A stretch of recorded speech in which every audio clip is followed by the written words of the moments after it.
नमस्कार साथियों, कैसे हैं आप सब लोग? उम्मीद है कि सब लोग अच्छे होंगे, मस्त और तंदुरुस्त होंगे, अपना और अपनी पढ़ाई का ध्यान बहुत अच्छे से रख रहे होंगे। साथियों, जैसे आपको पता है, मैं मिथुन आपका स्वागत करता हूं एक बार फिर से इस एग्जामपुर के आपके अपने प्लेटफॉर्म पर। हम हैं कलम से क्रांति तक। तो साथियों, ऐसी ही क्रांति को लेकर हम लोग चल रहे हैं। उत्तर प्रदेश में यूपी होमगार्ड की जो परीक्षा है, उत्तर प्रदेश पुलिस की जो परीक्षा है, उसके लिए साथियों उत्तर प्रदेश विशेष का जो जिला दर्शन का एक बड़ा इंपॉर्टेंट सेगमेंट है ना? उत्तर प्रदेश को जिले वाइज जानना, है ना? ऐसी सीरीज को लेकर मैं आपके सामने पहले भी आ चुका हूं साथियों। आज हम लोग अपनी कड़ी का अगला एक जिले को लेकर आए हैं। तो साथियों, जो भी इस वीडियो को देख रहा है, आज हम लोग करने वाले हैं इटावा को ख़त्म करने वाले हैं, इटावा के बारे में सारी चीज़ों को जानने वाले हैं।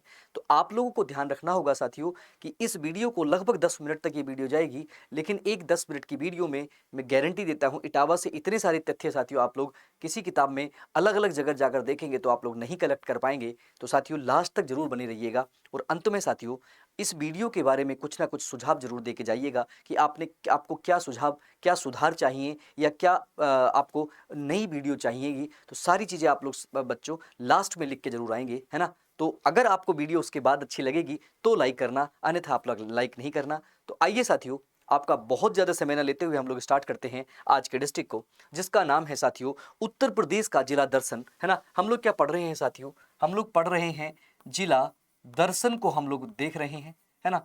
जो बहुत ही इंपॉर्टेंट रहने वाला एक सेगमेंट है, जिसमें हमने लगभग 8 डिस्ट्रिक्ट्स को कंप्लीट कर लिया है। आज ये हम लोग अगली कड़ी में जा चुके हैं और हम लोग जो आपका कानपुर मंडल है, उसमें हम लोग कानपुर नगर, कानपुर देहात को पढ़ चुके हैं। तीसरा जिला आज आपका पड़ता है साथियों, आपको देखने को मिलेगा जैसे ही आप उत्तर प्रदेश जाएंगे, आपको देखने को मिलेगा मैनपुरी, कन्नौज, औरैया, जालौन और साथियों साथ ही साथ आगरा के आसपास एक आपको जिला जनपद देखने को मिलेगा जिसका नाम है इटावा। साथियों, स्थिति आप देखेंगे मध्य प्रदेश से कुछ सीमा साझा करता है। ये है आपका इटावा साथियों। मैंने एक मोटा मोटी मैप के थ्रू आपको ये बताया है कि हमने ये पढ़ना है।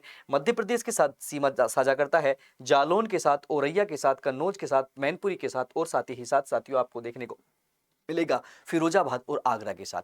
तो ऐसा साथियों जिला जो कई सारे डिस्ट्रिक्ट्स के साथ अपना सीमा साझा करता है। जानते हैं उस जिले के बारे में और देखते हैं वो जिला कौन सा है साथियों। बहुत ही अच्छे से आप लोग इस सेशन को साथियों बहुत प्यार दे रहे हैं। जैसे आपको पता है, आप बहुत अच्छे से प्यार दे रहे हैं, स्क्रीनशॉट लेकर भी रख सकते हैं। ये है साथियों आपका अपना प्यारा जिला जिसका नाम है साथियों इटावा।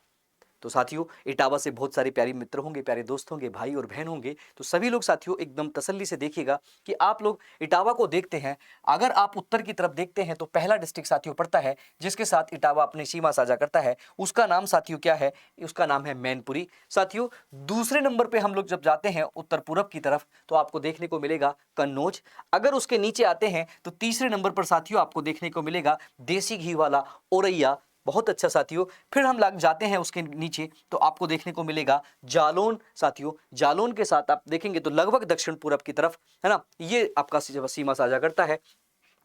और साथियों, एक प्रदेश भी सीमा साझा करता है ना? एक प्रदेश है तो इस पे हम एक नंबर डालेंगे। एक प्रदेश भी सीमा साझा करता है इटावा के साथ जिसका नाम है मध्य प्रदेश साथियों, है ना? उसके बाद हम अगर ऊपर जाएंगे तो पांचवा जिला जो साझा साझा करता है उसका नाम है आगरा, जो आपका पूरे का पूरा पश्चिम में देखने को मिलेगा।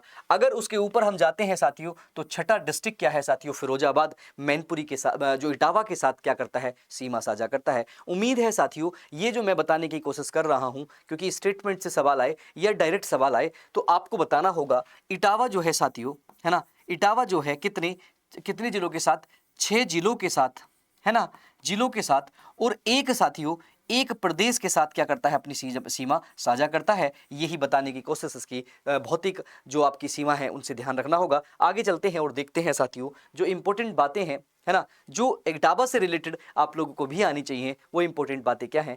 जानते हैं इटावा की स्थिति के बारे में, जानते हैं इटावा की जनसंख्या के बारे में और अन्य महत्वपूर्ण जानकी की जो कह सकते हैं जनसंख्या से रिलेटेड जितने भी जो फैक्ट हैं, जो भी डेटा है आपके सामने है साथियों। देखिए, पहला डेटा आपको देखने को मिलेगा। अगर इटावा की बात करें साथियों तो यमुना और चंबल नदी के मध्य में बसा प्यारा सा इटावा है साथियों। इसकी अपनी पहचान बहुत अच्छी है ना। इसकी अपनी भौतिक जो कह सकते हैं बनावट है या भौगोलिक जो स्थिति है वो थोड़ी कह सकते हैं हम लोग बहुत अलग तरह से बनी है। देखते हैं कैसे अलग बनी है साथियों। जैसे मैंने हर एक जिले का मुख्यालय बताने की कोशिश की है, वैसे ही इसका मुख्यालय इटावा में देखने को मिलेगा। और साथियों इसके बाद बात करते हैं, ये इटावा आपका क्षेत्रफल की दृष्टि से 2311 वर्ग किलोमीटर में फैला हुआ आपका अपना प्यारा इटावा। साथियों आई लव इटावा बहुत सारे लोग लिखेंगे वीडियो को देखने के बाद, है ना। कुछ लोग इटावा से होंगे तो कुछ लोग मैनपुरी से होंगे, आगरा या आसपास के क्षेत्र से होंगे। तो आप अपने क्षेत्र को देखकर कितना खुश होते हैं, ये आपका कमेंट बॉक्स आपको बताएगा प्यारे मित्रों।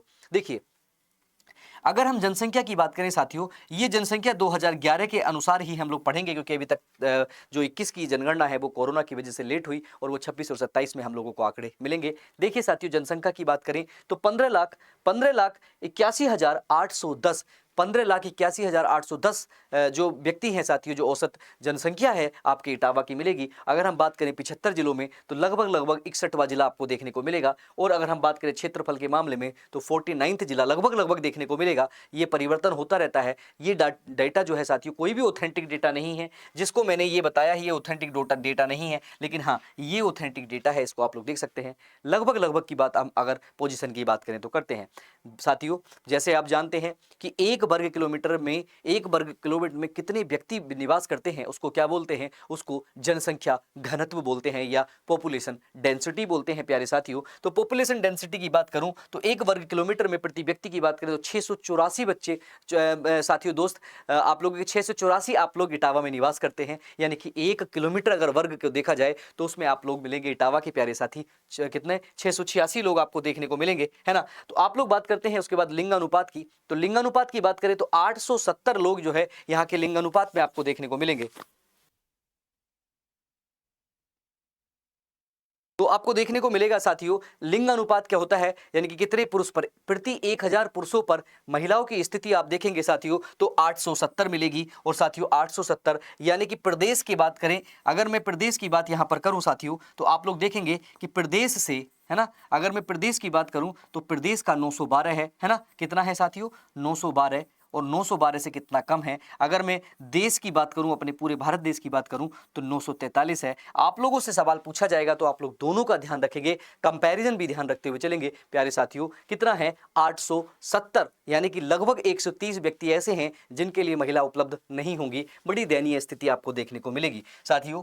और दूसरी बात करते हैं, किसी भी राज्य के लिए, किसी भी छोटे से स्थान के लिए साक्षरता बड़ी इंपॉर्टेंट रोल अदा करती है। अगर लोग साक्षर होंगे तो अपने अधिकारों के बारे में चीजें पूछ सकते हैं। तो ऐसे ही साथियों इटावा की साक्षरता की बात करते हैं तो कितनी साथियों 78.4% प्रति 100% में से 78.4% औसतन साक्षरता है। यानी कि लगभग अपने प्रदेश की साक्षरता से थोड़ा ऊपर, यानी कि साक्षर के मामले में, शिक्षा के मामले में, लिटरेसी के मामले में इटावा काफी अच्छी स्थिति रखता है साथियों। आगे देखते हैं, अगर हम पुरुषों की बात करें तो साथियों 86.1%, 86.1% जो मेल कैंडिडेट हैं, पुरुष हैं, वो साथियों आपको देखने को मिलेंगे इटावा की जो साक्षर हैं। अगर महिलाओं की बात करें तो महिलाओं की स्थिति भी उत्तर प्रदेश के, और हम बात करें साथियों उत्तर प्रदेश के साथ साथ देश की स्थिति से भी, देश की औसतन स्थिति से महिलाओं की साक्षरता जो है इटावा की वो ज्यादा मिलेगी। ऐसे भी आपसे सवाल पूछेगा तो आप लोग इनके लिए भी बिल्कुल एकदम सजग और तैयार रहेंगे, क्योंकि प्यारे साथियों आप लोग पढ़ रहे हैं मेरे साथ, यानी कि मिथुन के साथ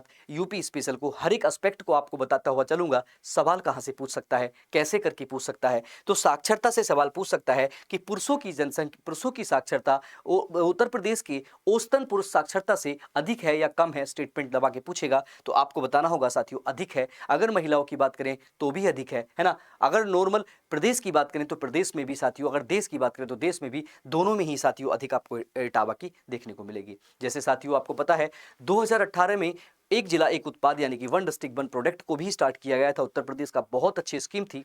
प्रत्येक जिले का एक ऐसा उत्पाद जो प्रदेश में ही नहीं, भारत में, और भारत में ही नहीं विश्व में भी अपनी पहचान बनाए, ऐसे प्रोडक्ट को मान्यता दी। और इसमें साथियों आपको देखने को मिलेगा जो वस्त्र उद्योग है वो इटावा का अपना स्थान बनाकर रखता है साथियों। ये इतने सारे डेटा को आप लोग स्क्रीनशॉट लेकर रख लेंगे ताकि आप लोगों को भविष्य में कभी भी ऐसा सवाल, ऐसी चीजें रिवीजन के लिए अगर पता चले तो आप लोग कर पाए। चलते हैं आगे और देखते हैं साथियों प्रमुख तथ्य क्या हैं। ये इटावा साथियों इतिहास में बहुत इंपॉर्टेंट है ना। तो उन सब चीजों को जानते हुए जाते हैं। देखिए सबसे पहली बात करते हैं हम लोग अपने बाईं तरफ से मैं चलता हूं, यानी कि अपने लेफ्ट की तरफ से चलूंगा। प्रसिद्ध निबंधकार साथियों गुलाब राय, है ना, प्रसिद्ध निबंधकार जो हैं, आप लोग अगर कुछ हिंदी साहित्य में पढ़ना जानते होंगे, साहित्य के बारे में समझते होंगे, तो गुलाब राय साथियों एक ऐसे व्यक्ति हैं। और उसके बाद प्रथम मुस्लिम राष्ट्रपति साथियों जाकिर हुसैन को कोई नहीं जानता, जो भारत के प्रथम मुस्लिम राष्ट्रपति बनते हैं। और साथियों मुलायम सिंह यादव को कौन नहीं जानता। ये तीनों व्यक्ति साथियों आपको इटावा में ही यहाँ के मूल निवासी देखने को मिलेंगे,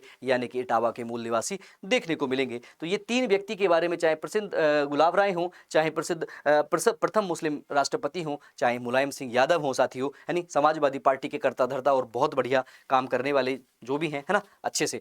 अब बात करते हैं साथियों इसके कुछ एक और इंपॉर्टेंट फैक्ट की। महाभारत के काल में पांचाल प्रदेश का ये अंग हुआ करता है आपका अपना जो इटावा है साथियों, यानी कि आपका इतिहास कोई 4 दिन का नहीं है, 5000 साल से भी पुराना आपका इतिहास है। क्योंकि महाभारत काल में पांचाल जो प्रदेश था साथियों, उसका जो अंग है आपका, ये पड़ता था साथियों क्या, ये आपका इटावा देखने को मिलता था। आगे देखते हैं भारतीय राष्ट्रीय कांग्रेस साथियों। भारतीय राष्ट्रीय कांग्रेस मतलब इंडियन नेशनल कांग्रेस के जो संस्थापक थे, जिनका नाम ए.ओ. ह्यूम था, 1885 ईस्वी में साथियों कांग्रेस की स्थापना जिसने की थी, वो व्यक्ति साथियों क्या, वो भी कांग्रेस जो थे वो इटावा के कलेक्टर रह रखे थे। आपने सुना होगा, आपने इतिहास की किताबों में पढ़ा होगा कि ए.ओ. ह्यूम जो थे वो एक सिविल सर्वेंट थे। तो वो सिविल सर्वेंट साथियों इटावा के रहकर गए थे, ये भी आपको याद रखना होगा। ये तथ्य आपको बहुत रोचक लगेंगे, क्योंकि आप इटावा से हैं, तो आपकी धरती से साथियों, आपकी धरती को सलाम है, क्योंकि जाकिर हुसैन और आपके गुलाब राय जैसे कवि इन्होंने दिए हैं। आगे देखते हैं साथियों, और इंपॉर्टेंट बात देखिए, इटावा घराने के जो उस्ताद हैं साथियों, इटावा घराना यानी कि आपने देखा होगा संस्कृति के मामले में इटावा भी काफी आगे है। इटावा घराने के जो उस्ताद हैं, जिनका नाम इनायत खां है साथियों, ये इनायत खां क्या साथियों, ये गोरीपुर यानी कि गोरीपुर रियासत में जाकर निवास करने लगे थे। मतलब गोरीपुर में जाकर भी इन्होंने अपने इटावा तो छोड़िए, गोरीपुर यानी कि जो बंगाल की एक रियासत थी साथियों, वहां पर जाकर इन्होंने निवास किया। अगर वहां पे जाकर निवास करके साथियों आपके इटावा के इन लोगों ने क्या हुआ साथियों, है ना, ये क्या किया साथियों, निवास करने के कारण सितार वादन की यह परंपरा गोरीपुर घराने के नाम से जानी गई साथियों। यानी कि आपके जो इनायत खां थे ना, उन्होंने बंगाल में जाकर भी एक सितार घराने के मामले में, सितार के नाम के कारण, सितार वादन के मामले में एक घराने की भी खोज की, जिसका नाम गोरीपुर घराना था साथियों। और साथियों इमदाद खां जो है इस गोरीपुर घराने के जो है बड़े ही प्रसिद्ध क्या कह सकते हैं गायककार थे। बहुत बढ़िया, ये सारी चीजें भी आपको पता होगा। प्रमुख पर्यटन स्थल की बात करते हैं, अगर आप लोग इटावा जाना चाहते हैं तो प्यारे साथियों, आप इटावा में कहां कहां घूम सकते हैं, क्या क्या पर्यटन स्थल, टूरिस्ट प्लेस आपको देखने को मिलेंगे। राजा सुमेर सिंह का फोर्ट मिलेगा, आप लोग जाके देखिए। टैक्सी मंदिर मिलेगा, आप लोग जाकर देखिए। पंचनंदा मिलेगा, आप लोग जाकर देखिए। मूल मिलेगा, आप लोग जाकर देखिए। भरे मिलेगा, आप लोग जाकर देखिए। चक्रनगर मिलेगा, आप लोग जाकर देखिए। और साथियों साथ ही साथ विक्टोरिया पार्क और क्या है असाई जो किला है साथियों, असाई किला आपको देखने को मिलेगा। और सैफई तो साथियों, सैफई महोत्सव के लिए जाना जाता है, जो कि हर महीने जनवरी में लगता है। तो इतने सारे आपके इटावा के साथियों क्या है, ये सारे पर्यटन प्लेस हैं, आप लोग यहाँ पर भी जाकर देख सकते हैं, प्लेस कर आप लोग विजिट कर सकते हैं।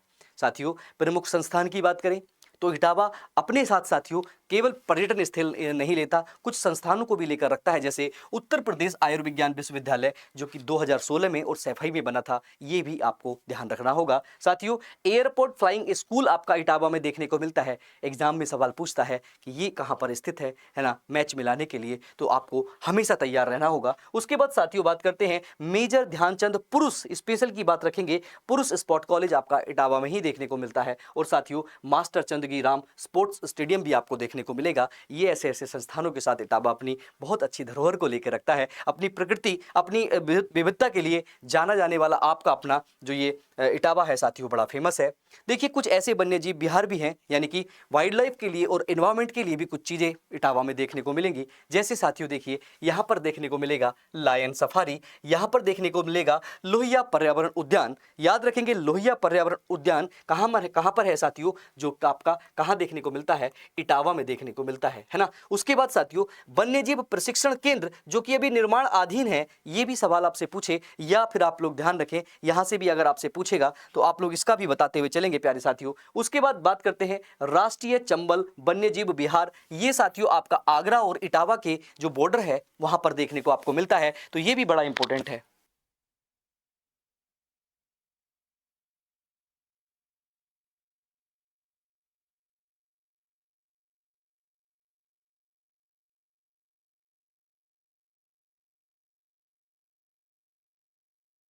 साथियों आपको ध्यान रखना होगा इन सारी चीजों का। ये चार पांच जो चीजें हैं वो भी इटावा में देखने को मिलती हैं। उसके बाद साथियों कुछ मेले और महोत्सव है ना, ये भी आपके इटावा में मनाए जाते हैं। कौन कौन से साथियों?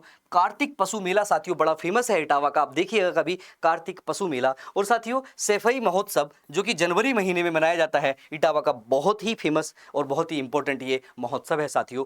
जनवरी महीने में सैफई महोत्सव मनाया जाता है, आप लोग कभी देखिएगा तो आपको अच्छा लगेगा साथियों। और रोचक तथ्य देखते हैं हम, जो रोचक तथ्य इसके होने वाले हैं वो क्या है। देखिए सोहिन गांव के दक्षिण पूर्व की बात करते हैं। सोहिन गांव है साथियों, गांव है इसका इटावा में दक्षिण पूर्व में चंबल और यमुना का संगम होता है साथियों। इंपॉर्टेंट है, पूछेगा चंबल और यमुना कहां पर मिलती हैं, तो साथियों इटावा में मिलती हैं। और कहां मिलती हैं? सोहिन गांव के दक्षिण पूर्व में जाकर ये दोनों मिल जाती हैं। इंपॉर्टेंट है, याद रखिए। आगे देखते हैं साथियों इटावा और जालौन की सीमा पर साथियों, जहां पर इटावा और जालौन की सीमा है साथियों, उस पर स्थित है एक पंचनंदा। ध्यान रखेंगे ये पंचनंदा इटावा की खूबसूरती को, इटावा की एक ऐसी धरोहर को साथियों विश्व में प्रसिद्ध कर देता है। ना कि उत्तर प्रदेश में, ना कि भारत में, पूरे विश्व में ऐसा स्थान साथियों पंचनंदा, जहां पर भरे जगह है साथियों, एक भारे जगह है साथियों। और उस भरे जगह में 5 नदियों का संगम होता है। और 5 नदियों का संगम साथियों इटावा की इस धरती पर होता है, जिसका नाम है यमुना, चंबल, कवारी, सिंध और पहुज नदी जो है साथियों, ये सारी इसकी सारी नदी एक साथ मिलती हैं। पंचनंदा साथियों ये स्थल आपको कहां मिलेगा? पूरे विश्व में। देखिए विश्व में एकमात्र ऐसा स्थान है जहां पर 5 नदियां एक साथ एक जगह पर मिलती हैं, जिसका नाम पंचनंदा है साथियों। और साथियों इसके लिए रोचक तथ्य क्या है? एशियाई बब्बर शेरों का पहला प्रजनन केंद्र एवं मल्टीपल सफारी पार्क साथियों यहां पर बनाया जा रहा है। इतना प्यारा इटावा साथियों, धर्म कह सकते हैं, धर्म कर्म और जो आपका इन्वायरमेंट है, हर चीज के लिए आपका जो इटावा है बड़ा फेमस है साथियों। सभी लोगों को जो इटावा से हैं उनके माता पिता को नमन, उनके पूर्वजों को नमन, और साथियों इटावा की धरती को नमन की इतना जबरदस्त इटावा हमारे उत्तर प्रदेश का प्रत्येक जिला वैसे तो इंपॉर्टेंट है, लेकिन इटावा के लिए स्पेशली बात करते हैं। देखिए 2 नवंबर 2023 की बात करते हैं, भेड़ बकरी पालन एवं प्रशिक्षण संस्थान साथियों, उसका लोकार्पण भी आपको देखने को मिलेगा जो आपका प्यारे इटावा में है। तो सवाल आपसे बनेगा कहां से साथियों? यहीं से सवाल बनते हैं। और इसी स्लाइड से साथियों एक दो बार आप लोग पढ़ के अगर जाएंगे तो सारी स्लाइड्स के सवाल कैसे बनते हैं आपके साथ मैं डिस्कस करता हुआ चल रहा हूं। देखिए कुछ और जानते हैं, और जानते हैं क्या क्या चीजें लग सकती हैं। देखिए अगर बात करें 6 तहसील और 8 विकास खंड को लेकर आपका इटावा अपना स्थान रखता है साथियों। एक और बात बताते हैं, सर्वाधिक जो है अवनालिका अपर्दन वाला जिला अगर देखने को मिलेगा, सर्वाधिक अवनालिका अपर्दन वाला जिला देखने को मिलेगा साथियों। क्यों? क्योंकि आपको पता है मध्य प्रदेश का चंबल वाला इलाका जो है इसके साथ क्या करता है? सीमा साझा करता है। तो इसीलिए साथियों अवनालिका जो है यहां पर देखने को मिल जाएंगी। उसके बाद अब बात करते हैं औरैया और कन्नौज जो है, दोनों जिले इससे क्या किए गए साथियों? अलग किए गए हैं। आलू के उत्पादन के लिए नंबर 1 है। और क्या साथियों? NH2 के पास आपको देखने को मिलेगा, है ना साथियों। आप लोग ये तो था पूरा जो आपका किसका था साथियों, जो आपका पूरा सिस्टम था। अब लोग बात करते हैं अंतिम प्रयास बैच से साथियों, आप लोग जुड़ सकते हैं। होमगार्ड की परीक्षा है साथियों, लास्ट 5 दिन बचे हैं। 99 रुपए में आप लोग अंतिम प्रयास बैच से जुड़ सकते हैं। और साथियों इस बैच से जुड़ने के बाद आपको बहुत अच्छे फ्लो चार्ट में नोट्स मिल सकते हैं, बहुत अच्छे आप लोग का तैयारी हो सकती है। किसी भी जानकारी के लिए साथियों आप लोग फटाफट से क्या करेंगे साथियों, जल्दी से आप लोग बताएंगे, है ना, बहुत अच्छे से आप लोग